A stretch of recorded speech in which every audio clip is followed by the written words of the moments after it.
Herkesten xahiş edirik ki, xəbərə keçmədən öncə videonu bəyənin və rəy bölməsində fikirlərinizi bildirin.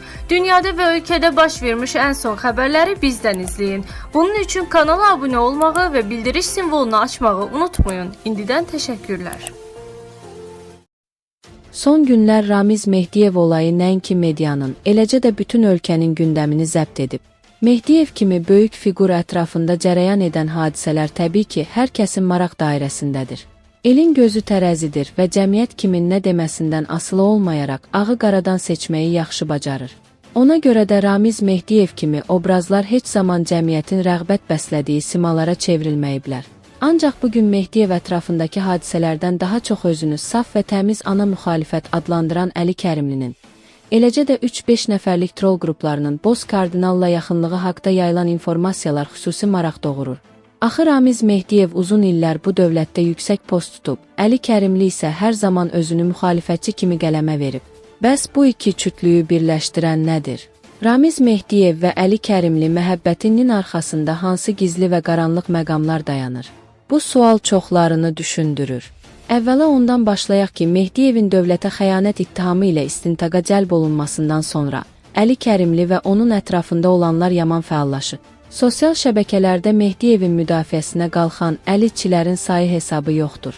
Hətta keçmiş ACə üzvü olan Fərəməz Novruzoğlunun qəfildən peyda olması və Ramiz Mehdiyevin şəcərəsi haqda danışması gündəmdə əsl bomba effekti yaradı. Haqlı sual ortaya çıxır. ACə hara, Ramiz Mehdiyev hara? Axı Novruzoğlu Mehdiyevin 7 arxa dönəni haqda haradan, necə məlumat əldə edib? Üstəlik, niyə hər zaman dövrü mətbuatda Ramiz Ənvəroviçin erməni olduğu haqda informasiyalar tirajlananda Fərəməz Novruzoğlu bir dəfə də olsun ortalığa çıxmayıb, onun şəcərəsindən danışmayıb, amma indi əlinə qələm alıb mənşəyi bəlli olmayan məlumatları döşəyir. Təbii ki, Mehdiyev vəzifədə olduğu vaxtlarda onun erməni olması ilə bağlı yazılanlar elə də böyük əhəmiyyət kəsb etmirdi. Həmin vaxtlar Ramiz Ənvəroviçin qılıncının sağı da, solu da kəsirdi, müdafiəyə ehtiyac duymurdu. Amma indi vəziyyət fərqlidir. Ona görə də Mehdiyev öz sirdaşı, iş ortağı Əli Kərimliyə təlimat verib və onu müdafiə etməyi tapşırıb. Digər tərəfdən 2003-cü il seçkiləri zamanı baş verən hadisələr. Ümumiyyətlə, Mehdiyevin vətənə xəyanət ittihamı ilə üzləşməsi onu göstərir ki, Əli Kərimli və Ramiz Ənvəroviç cütlüyünün əvvəldən gizli və məkirli planı və sövdələşməsi olub. Çox hiləgər insan olan Kərimli Mehdiyevlə birləşərək ölkədə çevriliş yaratmaq, Ənvəroviçin hakimiyyətə gəlməsinə nail olmaq üçün çalışıb. Təbii ki, özləri də bu halda hakimiyyətin müəyyən qollarında təmsil olunmağı düşünüblər. Qocanın ömrünün başa çatdığını fikirləşən Əli Kərimli və onun ətrafındakı qüvvələr Mehdiyevdən sonra hakimiyyəti öz əllərinə keçirmək fülyası ilə yaşayıblar. Bütün bunlar danılmaz faktlardır və Əli Kərimli ilə Ramiz Mehdiyev ortqalığını sübuta yetirmək üçün kifayət edir. Bütün bunların fonunda Mehdiyevin vurulmasından sonra xaricdəki söyüş blogerlərinin də öz sosial media platformalarını bağlayacaqlarını bəyan etməsi, ən əsası isə bunu maddi çatışmazlıq səbəbi ilə əlaqələndirməsi əsaslı şübhələr yaradır. Görünən odur ki, Azərbaycan dövlətinə xəyanət edənlərin hamısı bir cəbhədə, yəni AXÇP-də birləşərək Ramiz Mehdiyev tərəfindən kurasiya olunublar. Cəmil Həsənli, Əli Kərimli, Fuad Qəhrəmanlı, Gültəkin Hacıbəyli və digərlərinin Ramiz Mehdiyevin təlimatları əsasında hərəkət etməsinə dair kifayət qədər faktlar mövcuddur. Səbəb isə çox sadədir: birləşmək, vətənə, dövlətə xəyanət etmək, hakimiyyəti ələ keçirmək. Plan baş tutmasa da, indi də bunun üçün cəhdlər edilir. Əli Kərimli və Ramiz Mehdiyev məhəbbətinin səbəbi də məhz budur. Bugün cəmiyyətin aktual mövzularından biri də aliment məsələsidir.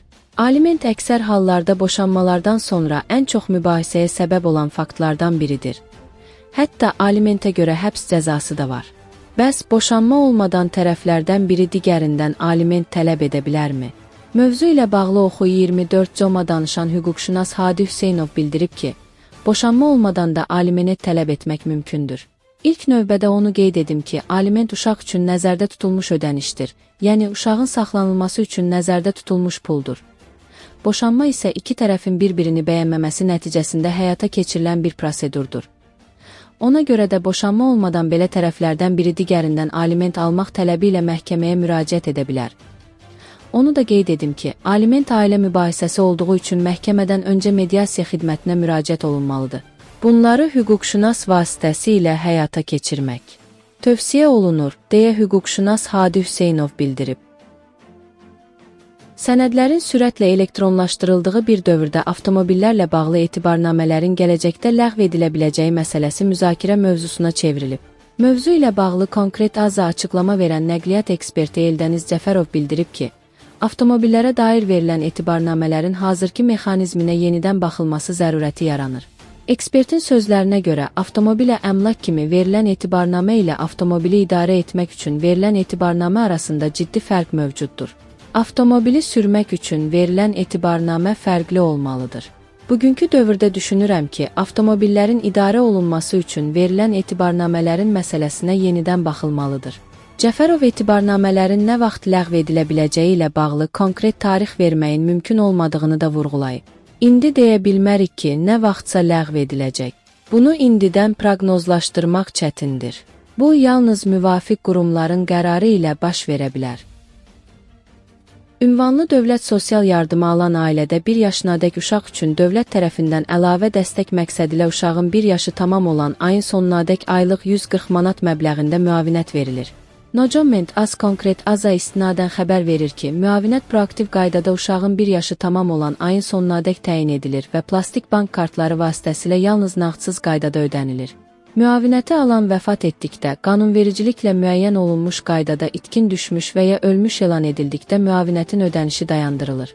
Sosial müavinətin təyin olunması üçün şəxs müavinət almaq hüququ yarandıqdan sonra yaşayış yeri üzrə Dövlət Sosial Müdafiə Fondunun struktur bölməsinə, dost mərkəzinə və ya şəhid ailələri üzvlərinin, müharibə ilə əlaqədar xəsarət almış hərbi qulluqçuların və əlilliyi müəyyən edilmiş şəxslərin müraciətləri üzrə vahid əlaqələndirmə mərkəzlərinə müraciət edə bilər.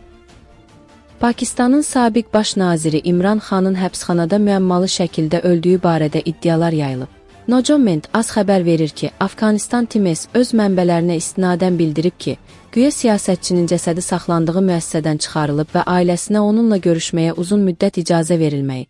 Xanın ailəsi həftələrlə onunla görüşmək üçün müraciət etsə də, həbsxana rəhbərliyi buna imkan verməyib, halbuki məhkəmə görüş üçün rəsmi şəkildə icazə vermişdi. Bu məlumatlar yayıldıqdan sonra keçmiş baş nazirin tərəfdarları gecə saatlarında həbsxananın qarşısında etiraz aksiyası keçirərək onun taleyi barədə açıqlama tələb ediblər. Onun həbsxanada öldüyü barədə xəbərlər Pakistanda ciddi narahatlıq yaradıb. Siyasətçinin ailəsinin onunla həftələrlə görüşə bilməməsi, həbsxanadan məlumatların gizli saxlanması ölkədə gərginliyi daha da artırıb. Əgər bu iddialar təsdiqlənsə, Pakistan daxilində genişmiqyaslı etirazların, siyasi böhranın dərinləşməsinin və beynəlxalq təşkilatların kəskin reaksiyasının olacağı ehtimal edilir. Hazırda Pakistan hökuməti və rəsmi qurumlar İmran Xanın ölümü ilə bağlı heç bir açıqlama verməyib. Rəsmi təsdiq olmadığı üçün yayılan məlumatlar yalnız iddia kimi qiymətləndirilir.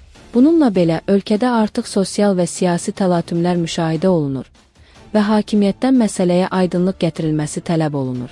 Qeyd edək ki, İmran Xan 2018-2022-ci illərdə Pakistanın baş naziri olub. O, hakimiyyətdən devrildikdən sonra ardıcıl şəkildə bir neçə cinayət işi ilə ittiham edilib. 2023-cü ilin avqustunda Tosakana işi üzrə dövlətə məxsus bahalı hədiyyələri satmaq və bununla bağlı yanlış məlumat vermək ittihamları ilə 3 il müddətinə həbs edilib. Bundan əlavə, ona qarşı dövlət sirlərini yaymaq ittihamı ilə Ciper işi üzrə ayrıca cinayət işi açılıb və bu 10 ilə qədər həbs cəzası nəzərdə tutan ağır ittiham sayılırdı. Xan bütün ittihamları siyasi motivli adlandırıb və məqsədin onu siyasətdən tamamilə uzaqlaşdırmaq olduğunu deyib.